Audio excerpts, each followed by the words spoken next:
Good evening, students.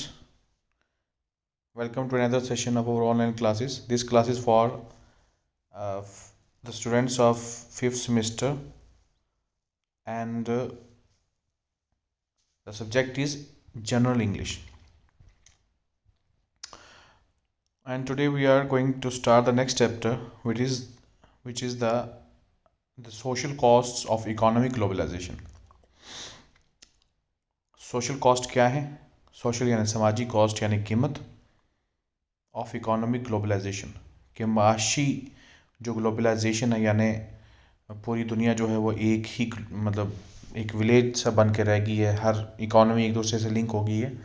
इसका समाजी क्या कीमत हम अदा कर रहे हैं, ये एक ऐसे है, ये लिखा है वंदना शिवा ने।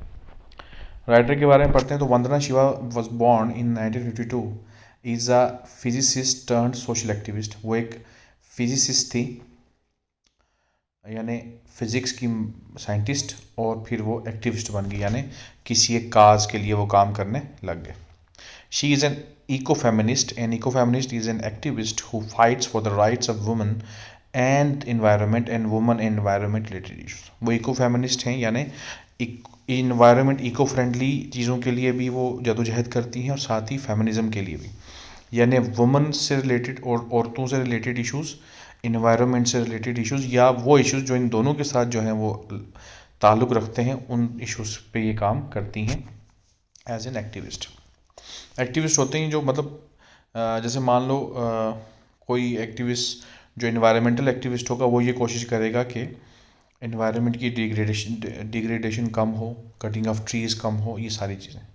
फेमिनिस्ट जो होगा एक्टिविस्ट, वो ये कोशिश करेंगे कि औरतों के लिए जो है वो ज़्यादा से ज़्यादा हकूक़, ज़्यादा से ज़्यादा राइट्स जो हैं वो लॉ में आनी चाहिए। औरतों की ज़्यादा participation in political scenario and also in the economic scenario, इस सिनेरियो में होना चाहिए। तो ऐसे इनको बोलते हैं activist. It is easy to see that both the environment and women are violated by men, and we need to see how women and environment are treated in our society. वंदना ये मानती हैं कि सोसाइटी में environment भी और औरतें भी दोनों जो हैं वो किसके जुल्म के शिकार हैं, मर्दों के जुल्म के शिकार हैं, और हमें इन्वायरमेंट को और औरत को एक साथ जो है वो देखना चाहिए। Vandana Shiva actively participated in the Chipko movement of 1970s। 1970s में क्या हुआ कि जब एक एरिया, अब मुझे याद नहीं कौन सा एरिया था, उसमें कोई डेवलपमेंट का काम था, कोई कंस्ट्रक्शन का काम था, उसके लिए पेड़ जो है वो काटे जाने लगे। तो वहाँ के जो निवासी थे, वहाँ के जो रहने वाले लोग थे, बसनीकी, खास करके औरतें, उन्होंने क्या किया कि पेड़ों को जो है वो गले लगा के जो है वो खड़े रहे, एहतजाज किया, और उसमें कुछ लोगों की डेथ भी हो गई थी, लेकिन उन्होंने पेड़ों को काटने नहीं दिया। तो वहाँ से वो फेमस होगी Chipko movement. She joined the group people who circle around trees to prevent felling trees. ये उनमें से वही मैंने बता दी। She is one of the leaders of the international forum on globalisation movement. Globalisation movement और ग्लोबलाइजेशन से रिलेटेड जितने भी जो इम्पोर्टेंट कोई इंटरनेशनल फोरम है या एनजीओ वगैरह है, उसकी ये लीडर। अब जो इन्होंने ऐसे लिखा है, उसमें क्या कहती हैं कि in the essay Vandana Shiva discusses various aspects, specially the darker side of the globalisation, but we continue we need before we continue we need to know what globalisation is. अब जो ऐसे वंदना शिवा मैम ने लिखा है, यही द कॉस्ट और the social cost of economic globalisation.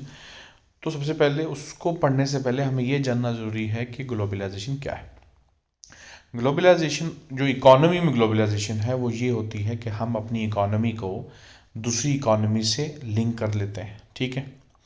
यानी दूसरी इकोनॉमी का बंदा, दूसरे मुल्क का बंदा यहाँ आके जो है बिज़नेस कर सकता है, और यहाँ का बंदा दूसरे मुल्क में जाके बिज़नेस कर सकता है, ठीक है। और कुछ जगहों पे ये भी होता है कि कुछ चीज़ों पे हम टैक्स नहीं लगाते हैं ताकि उनकी चीज़ हमारे इधर आ सके, और वो हमारी कुछ चीज़ों पे टैक्स नहीं लगाते कि हमारी चीज़ उधर जा सके। साथ ही साथ ग्लोबलाइजेशन में ये होता है कि बाहर की जो कंपनीज़ होती हैं, खास करके प्राइवेट कंपनीज़, उनको मौका दिया जाता है कि वो आके हमारी इकोनॉमी में, हमारी कंट्री में आके इन्वेस्टमेंट करें, अपने ऑफिस खोलें, अपनी फैक्ट्रीज़ खोलें। तो इस सब को बोलते हैं ग्लोबलाइजेशन। ये टॉपिक जो है बड़ा कम्प्लेक्स है, इससे क्या होता है कि हमारी जो नेशनल इकॉनमी है ये वर्ल्ड इकॉनमी के साथ जुड़ जाती है। ठीक है, जैसे कि इंडियन इकॉनमी यूरोपियन इकॉनमी के साथ जुड़ गई, अमेरिकन के साथ जुड़ गई। फिर सवाल पूछती हैं कि क्या ये चीज़ सही है या नहीं है। ठीक है,